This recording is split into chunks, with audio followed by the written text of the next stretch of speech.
Common ആയിട്ട് നമ്മൾ ഹണ്ടറിന് കണ്ടുവരുന്ന ഒരു വിഷയമാണ് കേട്ടോ. വണ്ടി വീണ് കഴിഞ്ഞാൽ അപ്പോൾ തന്നെ ഡിസ്കിൻ്റെ ബ്രേക്കിൻ്റെ ലിവർ പൊട്ടി പോകുക എന്നുള്ളത്. ഇതൊരു കോമൺ കംപ്ലയിൻ്റ് ആണ്. വണ്ടി വീണ ഉടനെ പൊട്ടും. ഏറ്റവും കൂടുതൽ സാധനം ചിലവാകുന്ന പിന്നെ ആളുകൾക്ക് പൈസ ചിലവാകുന്ന ഒരു സംഗതിയാണ്. സാധാരണ ഇതിൻ്റെ ഡിസ്ക് പാഡിൻ്റെ ലിവർ ഇത് പൊട്ടിക്കഴിഞ്ഞാൽ ആണല്ലേ പെട്ടെന്ന് പൊട്ടും. സാധനം ഹെവിയാണ്, പക്ഷേ ഇത് തന്നെ പെട്ടെന്ന് പൊട്ടുന്നുണ്ട്. ബാക്കിയുള്ള മറ്റേ വണ്ടീനുമായിട്ട് പെട്ടെന്ന് വളഞ്ഞ് നിൽക്കൊന്നുമില്ല, അങ്ങ് പൊട്ടി പോവുള്ളൂ. അതിൻ്റെ ഒരു വില കാണിക്കാൻ വേണ്ടിയിട്ടാണ് കേട്ടോ. 450 രൂപ വില വരുന്നുണ്ട്. നോക്കുക.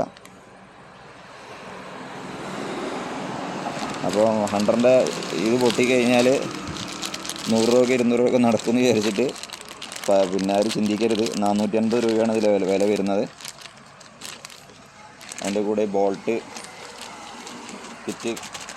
കിറ്റും കൂടെ വരുന്നുണ്ട് കേട്ടോ.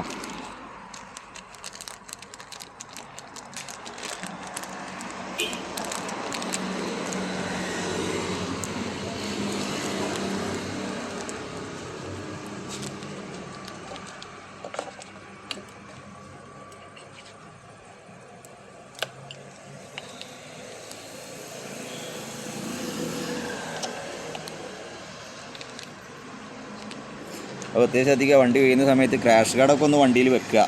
ഇപ്പോൾ ഹണ്ടറിനാണെങ്കിലും ക്രാഷ് ഗാർഡ് വെച്ച് കഴിഞ്ഞാൽ ഇത് അങ്ങനത്തെ കാര്യങ്ങളൊക്കെ കുറേയൊക്കെ ഒരു മാറ്റം ഉണ്ടാവും. അപ്പോൾ കംപ്ലീറ്റ് ലോഡ് ഈ വണ്ടിൻ്റെ മുകളിൽ ഈ ഭാഗത്തേക്ക് പോകുന്നതുകൊണ്ടാണ് വണ്ടി വീണ് കഴിഞ്ഞാൽ ഹാൻഡിൽ ബാർ ഈ ഒരു സെക്ഷനിലേക്ക് പോകുന്നതുകൊണ്ടാണ് പെട്ടെന്ന് ഇത് പൊട്ടുന്നത്. ഇത് ബെൻഡായി നിൽക്കൊന്നുമില്ല, ഇത് ഒടിയലാണ് സാധാരണ. സംഗതി പറയുമ്പോൾ ഇത്രയ്ക്കും തിക്നെസ്സും കാര്യമുള്ള സാധനമാണ്, പക്ഷേ സാധനം അത് പൊട്ടി പോകും. 450 രൂപ കയ്യിൽ നിന്ന് പോകും. Okay, thanks for watching.